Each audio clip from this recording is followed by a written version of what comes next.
Save किया था ना? मैं सिर्फ इसलिए गया था क्योंकि उसने मुझे कॉल किया, that's it. But listen तो. Save it for someone else. जिंदगी में सेव करना जरूरी है, मगर जब बात पैसों की हो, सिर्फ सेविंग से काम नहीं चलेगा। इक्विटी म्यूचुअल फंड्स में इन्वेस्ट कीजिए और अपने सेविंग्स को आगे बढ़ने का मौका दीजिए। Mutual fund investments are subject to market risks. Read all scheme-related documents carefully. The print में आपका स्वागत है। क्या एक नॉन गांधी कांग्रेस के अध्यक्ष के रूप में टिक पाएगा? क्या भारत की तरफ से पाकिस्तान में बाढ़ के चलते पाकिस्तान को कुछ मदद मिलेगी? और क्या दिहाड़ी मजदूरों की आत्महत्या पर एनसीआरबी के आंकड़े भारत की सरकार की विफलता को दर्शाते हैं? पिछले हफ्ते आपने हमें ऐसे ही कई दिलचस्प सवाल भेजे और आज के इस एपिसोड में हम ऐसे ही सवालों पर चर्चा करेंगे। हेडलाइंस के पीछे शेखर के साथ मैं अपूर्वा मंधानी और मेरे साथ हैं हमारे editor in chief Shekhar Gupta. स्वागत है आपका शेखर। धन्यवाद पूर्वा। और इस सप्ताह में एक बड़े हमारे हिस्टोरिक फिगर जो हैं वो चले गए हैं। एक बड़ी भारी हस्ती जिसको आजकल की जो जनरेशन है, पीढ़ी है, शायद भूल गई होगी या जानती भी नहीं होगी, मिखाइल गोर्बाचोव। लेकिन अगर वो ना होते तो ये दुनिया कुछ और तरह की होती है आज। बिल्कुल बिल्कुल।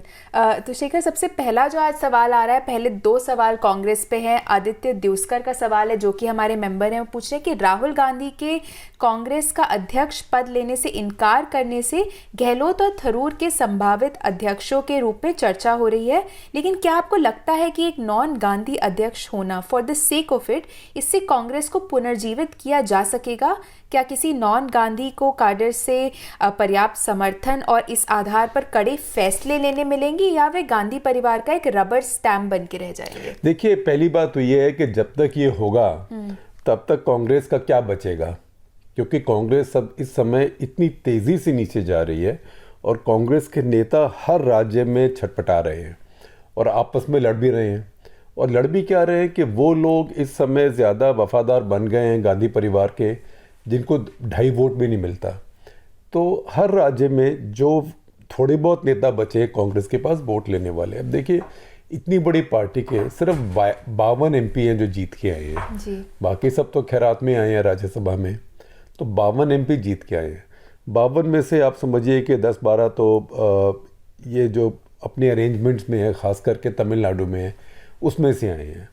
और कोई कहीं कहीं से 1-1-2-2 करके आए हैं। वो वहाँ से जहाँ पे या तो पार्टी का कुछ हद तक वर्चस्व बचा हुआ है, जैसे मान लीजिए केरला में है, और जहाँ पे कोई अपनी सीट जीतने का दमखम रखता है, उसके अलावा कोई जीता नहीं है।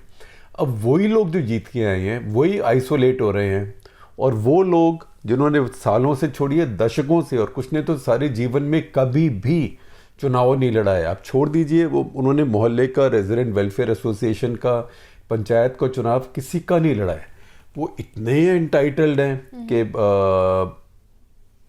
मैं पैदा ही इतना ज़बरदस्त हुआ तो मेरी माँ ने कहा था कि तेरे जैसा दुनिया में कोई नहीं है, इसलिए मुझे बार बार राज्यसभा दिए जाओ, बार बार मुझे वर्किंग कमेटी में डालो, इधर डालो, उधर डालो, सारी ताकत मेरी है, वोट लेके आएंगे। कौन लोग? वो जो कांग्रेस पार्टी जिसको क्लास 4 समझती है, वो जो कांग्रेस पार्टी के चुनाव लड़ते हैं। तो वो सब लोग इस समय घबराए हुए भी हैं, गुस्से में भी हैं, छटपटा भी रहे हैं, क्योंकि उनका सबका राजनीतिक भविष्य खतरे में है। और उनको लगता है कि जिस तरीके से कांग्रेस, सच बात यह है कि ये ड्रामेबाजी है कि अब हम भारत जोड़ो यात्रा पर निकल रहे हैं, 50 लोग उसमें जाएंगे। अरे चुनाव होने वाला है गुजरात में, अभी चुनाव होने वाला है हिमाचल में, आपको वहाँ निकलना चाहिए।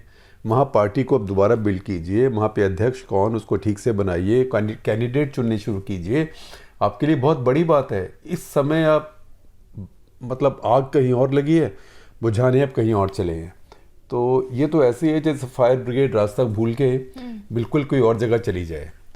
तो इसमें कांग्रेस पार्टी में लोगों में बहुत परेशानी है, और सब लोग ये पूछ रहे हैं कि बचेगी तो कैसी पार्टी बचेगी और कितनी बचेगी। तो पुनर्जीवन तो कोई नया अध्यक्ष कर सकता है, लेकिन उसका एक ही शर्त है। शर्त ये नहीं है कि वो कोई और बन जाए, अशोक गहलोत बन जाए। अशोक गहलोत से तो खैर बिल्कुल भी नहीं चलेगा। अशोक गहलोत बन जाए, और अशोक गहलोत आना भी नहीं चाहेंगे क्योंकि मुख्यमंत्री पद मिला हुआ है। ये हमारे नवाज शरीफ पाकिस्तान में कहते थे कि जी पंजाबी में जड़ी कुर्सी है ना, ਇਹਦੇ अंदर बड़ा करंट है, राइट? इसमें बहुत करंट है इसके अंदर। जो अच्छे पंजाबी में बोलते हैं तो वो अगर 2 वावल्स होते हैं तो एक को हम खा जाते हैं, एक को खींचते हैं, तो करंट है ना? तो इस कुर्सी में बड़ा करंट है। तो वो अशोक गहलोत जी की कुर्सी में भी बहुत करंट है, तो वो आसानी से छोड़ने वाले नहीं है, क्योंकि अब मिला है उनको, इसके बाद मिले ना मिले। तो अभी 1-1.25 साल का राज और है, कौन छोड़ के जाता है हाथ में राज हो, और दिल्ली में आके बन जाए यहाँ पे कांग्रेस के अध्यक्ष शहनशाह आलम, दिल्ली से पालम, कोई, और उन्हें पता है कोई उनकी सुनेगा नहीं, और कुछ बोलेंगे तो चुगली होगी तो उधर से फ़ोन आएगा, उधर से फ़ोन डायरेक्टली नहीं आएगा तो कोई आके बोलेगा देखो मैं उनसे मिला था वो ऐसे कह रहे थे, या मैं किसी से मिला था जो कह रहा था वो उससे कह रहे थे। तो ये सारी फिल्म हम कई बार देख चुके हैं पिछले 15 साल में, 15 साल नहीं कहूँगा, 25 साल में, जब से नरसिम्हा राव के लास्ट 2 साल, क्योंकि एक ही आदमी कांग्रेस पार्टी को अपने कंट्रोल में रख पाया है पिछले 50 साल में। 50 साल भी क्यों, मैं कहूँगा कि पिछले 60 साल में नेहरू गांधी परिवार के 55 साल में 66 के बाद नेहरू गांधी परिवार के अलावा वो आदमी था नरसिम्हा राव। जब तक चली उसने चलाई, और 3 साल के बाद उसका वो भी कमज़ोर होना शुरू हो गया, 4 में ज़्यादा हो गया, 5वें तक वो he was dead man walking, जो एक राजनेता के लिए। और फिर स्थिति ऐसी हुई कि जब उनकी मौत हुई तो उनकी लाश को लाने भी नहीं दिया गया AICC में। उनके बाद बने सीताराम केसरी, तो उनके साथ तो जो बर्ताव किया वो बर्ताव कोई पाकिस्तान से, कोई भारत के अंदर अगर कोई घुसपैठिया लश्कर तोयबा कभी आ जाए और उसे हमारी सेना या कोई पकड़ ले तो उसके साथ भी इतना बुरा बर्ताव नहीं करेगी, कम से कम बिठा के उसे खाना वाना तो खिला देगी।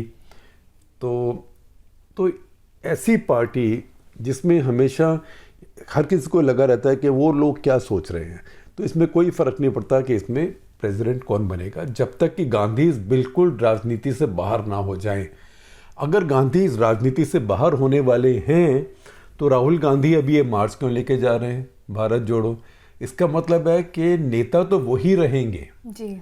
ये फिर कुछ ऐसे ही हो गया जैसे कंपनियों में होता है कि मालिक होते हैं कि सब कुछ तो हम चलाएंगे, एक CEO ले आते हैं, तो नाम के लिए CEO होता है, वैसे ही मालिक को लगता है मैं टाई क्यों पहनूं, टाई पहनने के लिए किसी और को ले आता हूं।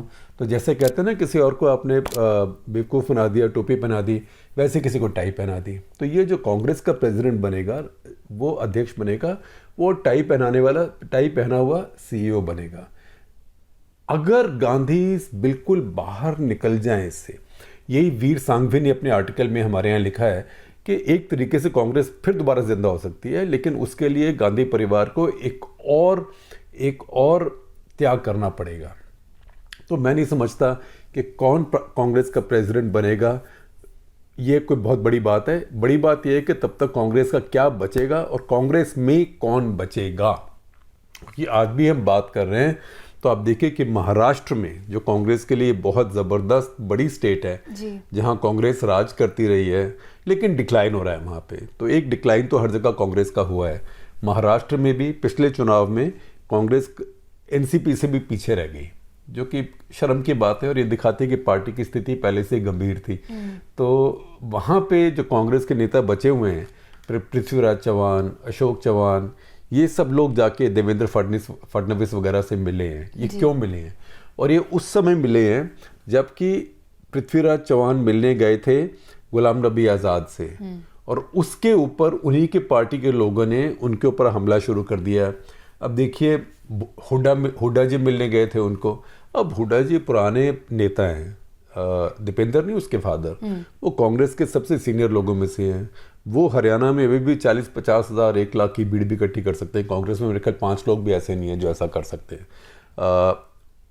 उनके खिलाफ शिकायत करी और शोर किया शैलजा ने, कुमारी शैलजा ने। वो भी एक नेता हैं हरियाणा की, लेकिन उनका वो रुतबा नहीं है, तो वो भी वोट लेने वाली नेता नहीं है। तो हर किसी को अब ये लग रहा है कि मैं अगर मुंह खोलूंगा तो मेरे पीछे सब पड़ जाएंगे, इससे अच्छा मैं निकल ही जाता हूँ यहाँ से। कांग्रेस से ही जुड़ा दूसरा सवाल है, वो है नम्र पटेल का, जो पूछ रहे हैं कि क्या ये सच है कि वामपंथियों से भरी पड़ी है राहुल गांधी की ऑफिस, जो कांग्रेस की सोच को प्रभावित कर रहे हैं? क्या वजह है कि जिस पार्टी ने 1991 में भारत की अर्थव्यवस्था खोली, वो आज 2022 में उस वामपंथी विचारधारा की दिशा की तरफ जाती दिख रही है, जिसको देश की जनता ने नकार दिया है? देखिए, अब मैं क्या कहूँ आपसे कि एक क्या कहते हैं कि अक्लमंद ना होने की क्या निशानी है कि जो काम आपको पता हो कि आपको नुकसान होता है उसको बार बार मत कीजिए। ये इसको अंग्रेजी में कहते हैं when you find yourself in a hole, जब आप गड्ढे में फंस गए हो तो स्टॉप डिगिंग। जब आप एक गड्ढे में ऑलरेडी फंस गए हो तो फिर और क्यों खोद रहे हैं, आप निकलने की कोशिश करिए। अभी कांग्रेस पार्टी अगर कहे कि हम वामपंथी हो गए, हम लेफ्टिस्ट हो गए, उनको शोभा भी नहीं देता है, क्योंकि कुछ भी नहीं है गांधी परिवार के बारे में जो लेफ्टिस्ट हो। उनका लाइफस्टाइल नहीं है, उनकी अपब्रिंगिंग नहीं है, उनकी सरकार ने जो अब तक किया है वो नहीं है। पिछले 40 साल 50 साल में उसकी सरकार की जो सिर्फ उपलब्धि है अर्थव्यवस्था पे, आर्थिक नीतियों में, वो वामपंथ से दूर जाने पर है, पास आने पर नहीं है। अगर उनको 2 नेताओं पर फख्र हो सकता है पिछले इतने दशकों में, तो वो नरसिम्हा राव और डॉक्टर मनमोहन सिंह हैं और कोई नहीं है। तो वो अब बोले कि मैं भी बन जाऊं लेफ्टिस्ट और मैं चे गुवेरा की टी शर्ट पहन लूं। अभी जब 18, 19, 20, 21, 22 साल तक के हों आप, तब तो आपको ये शोभा देता है। जब आप 55 के होने वाले हों और फिर बोले मैं भी चे गुवेरा, मैं भी फिडेल कास्ट्रो, तो फिर गली में जाएंगे तो बच्चे हंसेंगे। तो ये कुछ ऐसी हालत है। कांग्रेस पार्टी एक centre of the road party है। कांग्रेस पार्टी को सेंटर के पास रहना है। ठीक है, कांग्रेस पार्टी थोड़ी सी सेंटर से लेफ्ट रहती है, क्योंकि जो डिवाइडिंग लाइन होती है किसी भी हाईवे में, लाइन पे तो कोई चलता नहीं, एक इंडिया के ट्रक ड्राइवर चलते हैं लाइन पे ना, आधा इधर दोनों लेन मेरी हैं। लेकिन कांग्रेस पार्टी थोड़ी सी लेफ्ट ऑफ सेंटर होती थी। बीजेपी हमेशा थोड़ी राइट ऑफ सेंटर होती थी। अब बीजेपी बहुत ज़्यादा राइट को चली गई है, लेकिन बहुत ज़्यादा राइट को वो आर्थिक नीतियों में नहीं गई है, बहुत ज़्यादा राइट में वो सामाजिक नीतियों में गई है। कांग्रेस पार्टी कोशिश कर रही है कि हम बहुत ज़्यादा बाएं चले जाएं, लेफ्ट चले जाएं आर्थिक नीतियों में। तो ये तो मतलब आप सोचिए कि आप अंडे तोड़ के आपने ऑमलेट बना दिया, फिर आप कह रहे हैं ऑमलेट बनाने से तो बिका नहीं, तो इससे अच्छा तो मैं अंडे ही बेच देता। तो मैं इसको ऑमलेट को दोबारा से अनस्क्रैम्बल करके इसके फिर से अंडे बनाता हूँ। तो ऐसे कोई ऑमलेट के वापस अंडे बना पाया है आज तक? तो वही अब कांग्रेस कोशिश कर रही है। अब ठीक है, कोशिश हर किसी को करनी चाहिए, बहुत मेहनत से कोशिश करे, शायद भगवान साथ में देता है, लेकिन इसमें भगवान को बहुत ही फ्री टाइम चाहिए। ये स्ट्रेटेजी कांग्रेस की काम करे इसको संभव बनाने के लिए, और मुझे लगता नहीं कि भगवान इतने अंडर एम्प्लॉयड हैं। तीसरा जो सवाल आ रहा है अब वो आ रहा है अनुराग जैन से, जो कि हमारे मेंबर हैं। वो पूछ रहे हैं कि पाकिस्तान की बाढ़ ने दिखा दिया है कि क्लाइमेट चेंज का मुद्दा कितना वास्तविक है, रियल है, लेकिन ये भारत उपमहाद्वीप की राजनीति में चर्चा का विषय नहीं है। आपको क्या लगता है कि क्लाइमेट चेंज और रेजिलिएंट इंफ्रास्ट्रक्चर की आवश्यकता राजनीतिक चर्चा में कब आएगी? देखिए, ये चीन, पाकिस्तान, भारत, बांग्लादेश, हम बिल्कुल एक दूसरे से जुड़े हुए हैं। हम एक ही लैंड मास का, एक ही भूमि का हिस्सा हैं। हमारी नदियां भी एक से दूसरे में जाती हैं। हमारी काफ़ी नदियां जो हैं वो तिब्बत से, जो चीन है, तिब्बत से भारत में आती हैं, वहाँ से पाकिस्तान में जाती हैं। कुछ तिब्बत से भारत में आती हैं, भारत से बांग्लादेश में जाती हैं, जैसे ब्रह्मपुत्र है। तो हम सब आपस में जुड़े हुए हैं और हमारी जो एनवायरनमेंट भी है वो भी जुड़ा हुआ है। ये 60 के दशक में जब एनवायरनमेंट वगैरह के बारे में लोग इतना बात नहीं करते थे, तो एक रिसर्चर थे लेस्टर आर ब्राउन, उन्होंने एक किताब लिखी थी वर्ल्ड विदाउट बॉर्डर्स। अब तो पता नहीं आउट ऑफ प्रिंट है, लेकिन मिल जाती है क्योंकि प्रिंट होती रहती है। और ख़ास करके जो थोड़े लेफ्ट के इंटेलेक्चुअल्स हैं क्लाइमेट चेंज वगैरह के ऊपर, वो उसको अभी भी बहुत मानते हैं, लेस्टर ब्राउन को, क्योंकि शुरू में सोचना शुरू किया था। तो जो उन्होंने कहा वर्ल्ड विदाउट बॉर्डर्स, उसका मतलब क्या था कि अगर हवा हर जगह एक होती है, पानी एक से दूसरे में जाता है, सब कुछ इधर से उधर जाता है, तो जहाँ तक एनवायरनमेंट है, पर्यावरण है, हमारा सबका साझा है। तो आप ये नहीं कर सकते कि मैं यहाँ पे आग लगा रहा हूँ, जितना मर्जी कार्बन निकाल रहा हूँ, और वो दूसरे के पास जाएगी, फिर दूसरा निकालेगा, कहीं और जाएगी, कहीं। हम सब एक ही ब्रह्मांड का हिस्सा है। तो अब मैं देख रहा हूँ हमारे देश में कुछ एक, जिसको हम अंग्रेजी में कहते हैं शार्डनफ्रॉयड, कि दूसरे की मुसीबत देख के अपने को खुश होना कि अरे क्या बात है, अब चीनी फंसे हुए हैं, उनके यहाँ तो सूखा पड़ गया इतना ज़बरदस्त, यांगसी जो नदी है वो सूखी हो गई, और पाकिस्तानी देखो डूब गए, और हम ठीक हैं, सिर्फ हमारे यहाँ ठीक है यूपी के अंदर थोड़ी बारिश कम है, वो चल जाएगा, 1 साल बारिश कम होती है, नदियाँ वदियाँ हैं, ग्राउंड वाटर भी अच्छा है, लेकिन बाकी भारत में अच्छा है। पर ये देखिए, ये चक्कर चलता है। इसका मतलब ये नहीं कि हर साल ऐसे रहेगा। भगवान ना करे, हो सकता है अगले साल, मैं नहीं कह रहा कि होना चाहिए, मैं तो दुआ करूंगा कि कभी भी ना हो, लेकिन किसी साल ये हो सकता है कि यहाँ गड़बड़ हो, उधर ठीक लगे। तो एक दूसरे की मुसीबत को देख के खुश नहीं होना चाहिए, एक दूसरे की मुसीबत को देख के ये सोचना चाहिए कि हमारा साझा इसमें हित क्या है। अब नदियाँ देखें, पाकिस्तान में इस समय आप देखें कि पाकिस्तान में जो पानी इतना आया है, नदियों में, उनके डैम्स में ये पानी होल्ड करने की कैपेसिटी नहीं है। अब कुछ लोग कहेंगे नहीं, आपको डैम बनाने ही नहीं थे। अब डैम, मैं ये मानने वाला नहीं हूँ कि डैम बिना बनाए काम हो सकता है, क्योंकि जो हमारे देश हैं, हमारे मानसूनल देश हैं, हमारी सारी बारिश 2 महीने में आती है, सारे साल का पानी हमारे यहाँ 2 महीने में आता है। तो उसको आप रोकेंगे नहीं तो सारे का सारा वो चला जाएगा। अब पुराने ज़माने में यही होता था। तो पानी आपको रोकना पड़ेगा सेंसिबल तरीके से। अब देखिए कि एक बहुत बड़ा राजनीतिक इशू है कि भारत नदियों के से कितना पानी ले सकता है जो पाकिस्तान जा रही है। जो हमारी और पाकिस्तान की संधि है, इंडस वाटर ट्रीटी जिसे कहते हैं, वो ये है कि जितनी, जब पंजाब की 5 नदियाँ थीं, सतलुज, ब्यास, रावी, चनाब, झेलम, सो सतलुज, ब्यास और रावी, इन तीनों के पानी पे भारत का पूरा अधिकार है। कोई भारत की ऑब्लिगेशन नहीं है कि पाकिस्तान के लिए आपने इतना पानी छोड़ना है। जो चिनाब और झेलम और जो इंडस भी है, जो सिंध नदी है, उसके पूरे पानी पर पाकिस्तान का अधिकार है। तो हम उसमें से कोई पानी नहीं रोक सकते। इसलिए हमारी बहस चलती रहती है। हम कहते हैं कश्मीर में हम डैम बना रहे हैं, हम तो पानी रोकेंगे नहीं, ये run of the river dam है कि पानी चल रहा है, उसी के अंदर हम टरबाइन लगा रहे हैं। पाकिस्तानी कहते हैं नहीं, आपका रन ऑफ द रिवर में भी थोड़ा तो आप रोकते हैं। इसलिए बहस चलती रहती है। उसमें आप देखें कि जब कभी भारत पाकिस्तान में टेंशन होती है, पठानकोट अटैक हो गया या 26/11 के अटैक हो गए या पार्लियामेंट अटैक हो गया, तो एक चीज़ भारत सरकार कहती है, अरे हम अब रिवर वाटर्स पे पाकिस्तान को स्क्वीज़ करेंगे। तो एकदम हमारी सारी टीवी चैनल्स, जो हमारी कमांडो कॉमिक चैनल्स हैं, वो शुरू हो जाती है, शाबाश, सारी नदियां बंद कर दो, चनाब झेलम बंद कर दो, फलाना बंद कर दो, इंडस वाटर्स ट्रीटी को एब्रोगेट कर दो। ऐसा कुछ नहीं होने वाला। जो सरकार का कहना होता है, वो सरकार ने कभी नहीं कहा कि हम इंडस वाटर्स ट्रीटी को एब्रोगेट कर देंगे या चनाब झेलम या इंडस का पानी बंद कर देंगे। पानी बंद करने की कोई जगह है ही नहीं, क्योंकि हम तो ऊँचे, पानी नीचे जा रहा है, वहाँ से वो वहीं अड़ जाएगा। कोई पहाड़ों में आप कैसे पानी रोकेंगे? वैसे रोकने की किसी की मंशा भी नहीं है। भारत सरकार का कहना ये होता है, रावी, चनाब, सतलुज, जिन नदियों के पानी पे हमारा हक है, उनका सरप्लस पानी, जैसे बरसात के मौसम में, हम पाकिस्तान में वो नहीं जाने देंगे। हम और बैराजेस बना लेंगे, उस पानी को भी स्टोर कर लेंगे।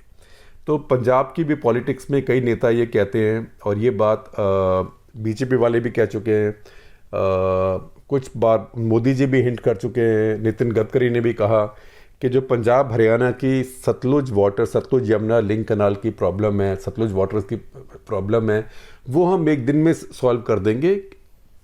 कैसे? कि हम रावी, ब्यास, सतलुज का पानी जो सरप्लस बरसात के दिनों में आता है, मॉनसून में, वो पाकिस्तान में नहीं जाने देंगे, ज़्यादातर उसको रोक लेंगे। तो एकदम पाकिस्तान में काउंटर रिएक्शन होता है, अरे हमको प्यासा मार देंगे। पर एक तो उनका पानी नहीं है, वो पानी तो उनका और नदियों का है। दूसरा, मॉनसून के समय उनको फ़ायदा होगा कि ये पानी भी हम वहाँ पे छोड़ दें उनके पास जाने के लिए। आज आप सोचें कि अगर उसमें से काफ़ी कुछ पानी रोका होता, इस साल हमारे पंजाब में इतनी बारिश नहीं है, तो काफ़ी पानी यहाँ रोका जा सकता था। तो कम से कम पाकिस्तान के जो फ्लड सिस्टम में इस समय वो पानी तो नहीं जाता। तो ऐसी चीज़ें एक दूसरे के हक में भी काम कर सकती हैं। ऐसे अब देखें, भारत और नेपाल का इशू है। बिहार में जो बड़े फ्लड आते हैं, वो क्यों आते हैं? वो आते हैं क्योंकि नेपाल में ऊपर से नदी आती है हमारे यहाँ, वहाँ स्टीप इंक्लाइन है, वहाँ से पानी इकट्ठा होकर नीचे आता है, और हमारे यहाँ फ्लैट है, वहाँ वाटर होल्डिंग कैपेसिटी नहीं है, इसलिए सारा बिहार फ्लड हो जाता है, जिसे हम कोसी फ्लड कहते हैं। अच्छा। तो वो कोसी फ्लड का भी तरीका यह है कि बिहार में, कि नेपाल में बराजेस बनाए जाएं या बॉर्डर पे बराजेस बनाए जाएं, उनसे बिजली भी बन सकती है कुछ, वो नेपाल खरीद ले, उसके पास सरप्लस, और नेपाल यूज़ कर ले तो हम कर सकते हैं। हम नेपाल की मदद भी कर सकते हैं बनाने के लिए। लेकिन वहाँ भी लगता है, अरे ये हमारा पानी है, फलाना, भारत के साथ हम क्यों करें? तो ये सब देशों को आपस में बात करनी पड़ेगी, क्योंकि क्लाइमेट चेंज के साथ में अब ये एक्सट्रीम वेदर इवेंट्स जिन्हें हम कहते हैं, ये अब ज़्यादा होंगे। अब ये नहीं कहता कि पहली बार हो रहे हैं, जी। जैसे अब मैंने देखा डेटा कि जो पाकिस्तान में जो भारी बारिश आई है और चीन में जो भारी टेम्परेचर बढ़े हैं, तापमान बढ़े हैं इस साल, ये 62 साल के बाद ऐसा हो रहा है। 1961 में हुआ था। तो सवाल ये भी है कि अरे भाई अगर क्लाइमेट चेंज से ही हुआ है तो 1961 में क्यों हुआ था? उस टाइम पे क्लाइमेट चेंज नहीं थी। लेकिन सवाल ये है, एक तो ये कि क्लाइमेट चेंज तो हमेशा से हो रही है, और दूसरी बात ये कि ये जो क्लाइमेट चेंज के एक्सट्रीम वेदर इवेंट्स हैं, अब पहले 60 साल में होते थे, अब 30 में होंगे, फिर जो 30 में होता था वो 10 में होगा, जो 10 में होता था 5 में होगा, जो 5 में होता था 2 में होगा। तो इस सब के लिए अब सबको तैयारी करनी पड़ेगी, और तैयारी मिलके करनी पड़ेगी। कोई देश अपने चारों तरफ दीवारें बना के, किला बना के नहीं रह सकता है, क्योंकि प्रकृति का इतना जोर है कि वो हर किले को और हर दीवार को तोड़ के अंदर घुसाएगी। जी, अगला जो सवाल है वो आ रहा है आकाश शर्मा का, जो कि हमारे मेंबर हैं। वो बोल रहे हैं कि मैं आपका एक रेगुलर व्यूअर हूँ, आपका बहुत बहुत धन्यवाद आकाश। और बोल रहे हैं, पूछ रहे हैं कि क्या भारत पाकिस्तान को वहाँ चल रहे बाढ़ के संकट में कोई रियल मदद करेगा? अगर हाँ, तो आपको क्या लगता है कि उस सहायता का स्केल क्या होगा? वो बोल रहे हैं कि आप चाहें तो ईजियर पर्सपेक्टिव के लिए आप इसकी तुलना श्रीलंका से कर सकते हैं। देखिए, श्रीलंका ने मदद मांगी भारत से, तो मदद मांगना तो एक बात होती है। पाकिस्तान ने तो मदद नहीं मांगी है। अब भारत पाकिस्तान के जैसे ताल्लुकात हैं, अगर भारत पाकिस्तान को बोले, फ़ोन करें मोदी जी और बोले अरे भाई शहबाज शरीफ साहब आपको मैं इतना कुछ भेज रहा हूँ, बोले नहीं धन्यवाद, thank you, thanks but no thanks, मुझे आपकी ज़रूरत नहीं है, तो फिर तो ये देशों के ताल्लुकात पर निर्भर करता है। श्रीलंका भारत के ताल्लुकात एक अलग तरह के हैं, और श्रीलंका ने मदद मांगी। अब भी अगर पाकिस्तान मदद मांगे, और मैं ये नहीं कहता कोई भीख मांगता है किसी से, मुसीबत में पड़ोसी एक दूसरे को मांग सकते। हमारे बचपन में भी हमें याद है कि घर में चीनी खत्म हो गई तो हमारी माँ पड़ोसियों के घर में भेजती थी, कटोरी लेके कटोरी भर चीनी ले आओ, है ना? आपने भी शायद किया होगा ऐसे कभी। हाँ। तो ये कोई भीख नहीं मांगनी होती, लेकिन हमारे ताल्लुक, हमारे रिलेशनशिप इस समय, हमारे संबंध इस समय ऐसे हैं कुछ जैसे बेवकूफ़ देशों में होते हैं, मैं ये कहूँगा। और ये मैं नहीं कहूँगा कि वो बेवकूफ़ हैं, हम अक्लमंद हैं। वाजपेयी जी कहते थे कि आप अपने पड़ोसी नहीं चुन सकते, जैसे अपने माँ बाप नहीं चुन सकते, अपने पड़ोसी नहीं चुन सकते। तो पड़ोसी तो जो हैं सो हैं, लेकिन अब ये सबको सोचना पड़ेगा कि इस समय ये सारी दुनिया इतनी इंटरकनेक्टेड है, इतनी ग्लोबलाइज्ड है। वही भारतीय, पाकिस्तानी, श्रीलंकन, नेपाली, सब दुनिया भर में साथ जाके एक साथ रहते हैं। आप देखिए दुबई में मैच हो रहे हैं जी, सारे सारे देशों के देखने वाले वहाँ पे आते हैं। अच्छा, क्योंकि वहाँ पे डंडे का डर है, कोई गड़बड़ नहीं करता वहाँ पे, है ना? एकदम हंसी खुशी आपस में जाते हैं, एक दूसरे के साथ मजाक करते हुए एक दूसरे के झंडे भी उठा लेते हैं। तो ऐसी कुछ स्पिरिट हमारे यहाँ भी आनी पड़ेगी, नहीं तो हम दुनिया का ना मैं बड़े सोच समझ के बात कर रहा हूँ, हम दुनिया का डंप यार्ड बन जाएंगे। जो हमारा अच्छा टैलेंट है हमारे देशों में, वो सब छोड़ के चला जाएगा। फिर हम बोलेंगे एक और इंडियन बन गया, फलाना कंपनी का, गूगल का सीईओ या माइक्रोसॉफ्ट का सीईओ वगैरह। वो इंडियन नहीं है, वो अमेरिकन है, सब अमेरिकन सिटीजन है। क्यों बन रहे हैं वो क्योंकि वो यहाँ से टैलेंट छोड़ के चला गया है। अब मैं देख रहा हूँ श्रीलंका के भी कुछ लोग सीईओ वगैरह बन रहे हैं बाहर, बड़ी बड़ी कंपनियों में, अच्छी अच्छी कंपनियों में। क्यों? क्योंकि वो पढ़ा लिखा देश है, छोटा सा देश है, लेकिन वहाँ का टैलेंट भी छोड़ के जा रहा है। पानी, बाढ़, आग, गर्मी, ठंड, वो तो सब यहीं रहेंगे। टैलेंट चला जाएगा, और टैलेंट चला जाएगा तो उसके बाद हमारे देशों को संभालना बहुत मुश्किल हो जाएगा। अगला जो सवाल है वो विशाल यादव का आ रहा है, जो कि पूछ रहे हैं कि एनसीआरबी के अनुसार पिछले साल भारत में दिहाड़ी मजदूरों ने सबसे ज़्यादा आत्महत्या की है। क्या ये मोदी सरकार की लोएस्ट लेवल पर जॉब क्रिएट करने की विफलता दिखाता है? वो ये भी बोल रहे कि फ्री अनाज ने लोगों को शायद भूखे मरने से बचाने में भले ही मदद किया हो, लेकिन क्या ये रोज़गार की समस्या का समाधान हो सकता है? देखिए, पहली बात तो है कि मुफ्त अनाज जब इमरजेंसी है, तब जैसे कोई मरीज़ बहुत बीमार हो तो आप उसको, या बहुत डिहाइड्रेट हो गया हो तो आप ड्रिप लगा देते हैं हॉस्पिटल में, कि कम से कम ड्रिप से उसकी हाइड्रेशन होती रहेगी ना, जिसको ग्लूकोज चढ़ाना बोलते हैं हमारे देसी भाषा में। लेकिन सारी उम्र तो कोई ड्रिप पे नहीं रह सकता ना। तो जो मुफ्त जो भोजन, जो अनाज दिया जाना, ये ड्रिप पे रखने के बराबर है। तो सबको अब ड्रिप में हमेशा के लिए नहीं रख सकते हैं। और दूसरी बात, इंसान तो इंसान है, इंसान को जो है अपनी खुददारी चाहिए, सेल्फ रिस्पेक्ट चाहिए। मैं कौन हूँ, मैं क्या कर रहा हूँ, मेरी कितनी इज्जत है, मेरे बच्चे हैं, मेरा परिवार है, मेरे माँ बाप हैं, उनका मैं ध्यान रख रहा हूँ, रख पा रहा हूँ कि नहीं, ये सब बातें होती हैं। तो ये सब बातें तब होती हैं जब रोज़गार आता है। तो ये पैंडेमिक जब आया तो एकदम लॉकडाउन हुआ लंबा, और फिर दोबारा से आया। तो सबसे ज़्यादा इसमें जो सफ़र किया वो दिहाड़ी मज़दूरों ने किया, और यह वो जो उसी दिन की कमाई से काम करते थे, अपने घर का सुबह से शाम तक मेहनत की, जो कमाई की उससे फिर शाम को वो अपना सब्जी, दूध, आटा जो भी लाना है ले आए। अब देखें, आप सोचें कि आपकी गली में, आपके पड़ोस में, मोहल्ले में एक प्रेस वाला होगा, ज़्यादातर होता है, वो एक ठेला लगा के वहाँ पे कोयले की प्रेस इतनी बड़ी रखता है, और वो उसके कई बार बच्चे वगैरह भी साथ काम करते हैं, तो सारी गली के घरों से वो कपड़े ले जाता है, प्रेस करके दे जाता है, पैसे ले जाता है। अब जब लॉकडाउन लगा तो 3-4 महीने वो प्रेस वाला कहाँ गया, तो आपकी गली में नहीं आया, तो उसका गुजारा कैसे हुआ? तो इन सब लोगों को बहुत ज़्यादा चोट लगी है। आप ये देखें कि ये जो खुदकुशियाँ हुई हैं, आत्महत्याएँ हुई हैं, ये ट्रेंड काफ़ी बदल गया है। सिर्फ डेली वेज लेबरर नहीं है, इसमें जो सेल्फ एम्प्लॉयड हैं, जो अपना उद्यम चलाते हैं, उनमें ये भी हैं जो प्रेस वाले हैं, हमारे प्रेस वाले टाइप जो लोग हैं, ये सब लोगों ने बहुत सफ़र किया है, क्योंकि उनके पास कोई रिजर्व नहीं होता है जी। वो डे टू डे रहते हैं, ना उनके पास प्रोविडेंट फंड है, ना उनके पास पेंशन फंड है, ना उनके पास कहीं लोन लेने का तरीका है, ना उनके पास बैंक बैलेंस है। तो ये आप देखें, जो स्ट्रेस है वहाँ शिफ्ट हुआ है भारत में बहुत ज़्यादा।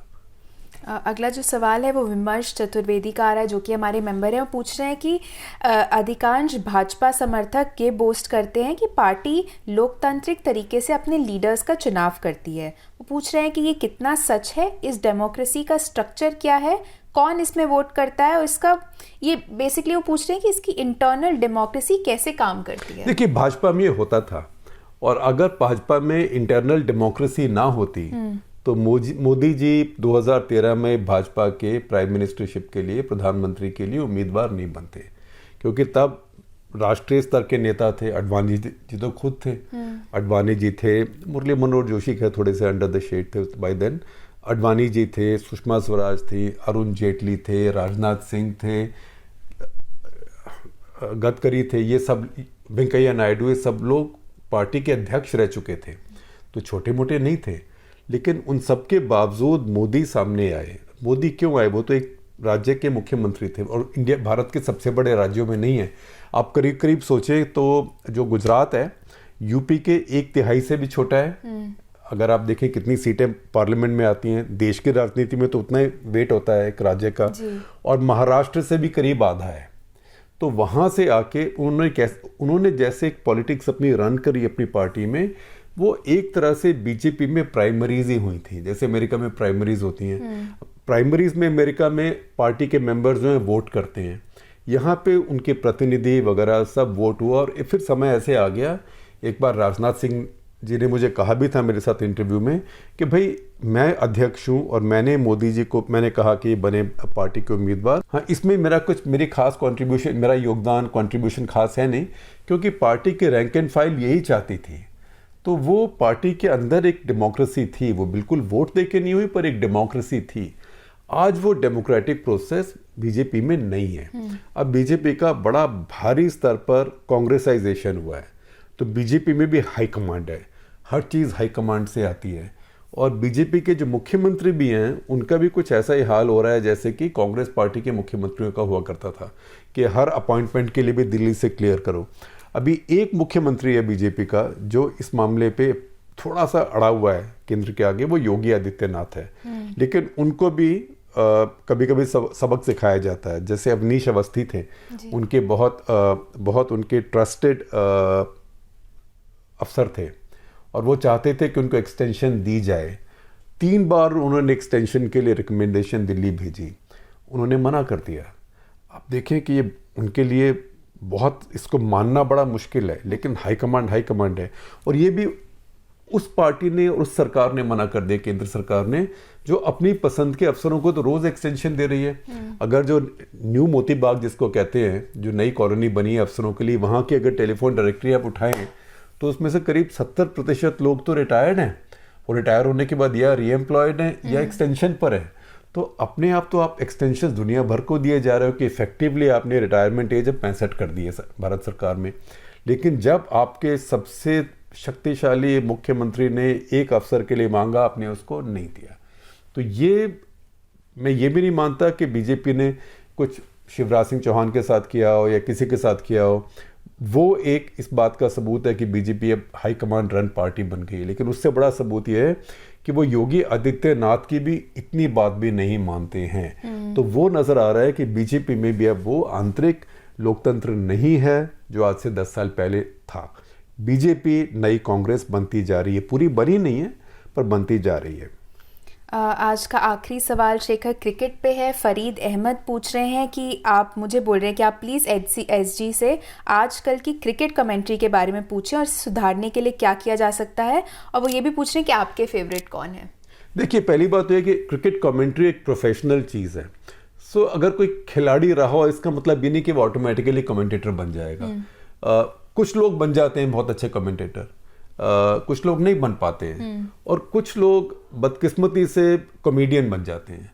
तो जैसे सिद्धू जी थे, क्रिकेट तो कुछ खास वो कमेंट्री क्रिकेट नहीं बताते थे आपको, लेकिन फिर वो this is for their hostess, कोई बॉल ऊंची मार दी तो ऐसी ऐसी बातें, it's not over till the fat lady sings, अपने मतलब जुमले जोक्स, तो वो क्रिकेट कमेंट्री नहीं। क्रिकेट आपको गेम समझाना होता है। और दूसरी बात ये जो टीवी कमेंट्री है इसमें बहुत कम बोलना होता है, क्योंकि जो दर्शक हैं वो बेवकूफ़ भी नहीं है और उनको दिख भी रहा है जी। उनको दिख रहा है, उनको अंपायर का सिग्नल दिख रहा है, उनको बॉल कहाँ आ जा रही है वो दिख रहा है, चौका हो गया कि नहीं। अभी आप वो बॉल मारी और ये शायद चौका हो जाएगा जब बॉल बाउंड्री के पास नहीं थी, और ये चौका। हिंदी वाले तो बहुत ही खराब है, और बाकी हिंदी वाले उसमें अपने चीप शॉट जोक्स मारते रहते हैं जिसको पीजे बोलते हैं, है ना। और जो इंग्लिश वाले हैं, जो अभी कमेंट्री है, ये सबसे बड़ी बात हुई। और मैं कोई पाकिस्तान की क्रिकेट टीम ठीक ठाक है, लेकिन पाकिस्तान के कमेंटेटर्स बहुत ही बेकार है। और उनका साथ जो कॉम्बिनेशन अभी बना दिया है, इरफान पठान, संजय मंजरेकर, वही है शायद, मुझे पक्का याद नहीं। मतलब अब मैं म्यूट पर देख रहा हूँ ये मैच, क्योंकि कमेंट्री इतनी ख़राब है। क्योंकि टीवी कमेंट्री में क्या होता है, टीवी कमेंट्री में कमेंटेटर्स दो बैठे आपस में बात करते हैं, वो बैंटर, तो आप वो सुनते हैं। खेल तो आप देख रहे हैं उसके अंदर, या उसके अंदर कोई इंटरेस्टिंग चीज़ हो वो उसको पॉइंट आउट करते हैं, फिर उसको किसी चीज़ से कनेक्ट करते हैं। तो वो सब नहीं है। मैं कहूँगा कि ऑस्ट्रेलियन कमेंट्री जो है, वो ऑस्ट्रेलियन कमेंट्री टीम्स अभी भी दुनिया में सबसे अच्छी हैं। कुछ इंग्लैंड के भी अच्छे हैं, लेकिन थोड़े से वो भी पार्टिजान होने शुरू हो गए। लेकिन ऑस्ट्रेलियन कमेंट्री सबसे अच्छी है। और फिर उसके साथ एडिटर्स का रोल, उसके साथ पैकेजिंग का रोल।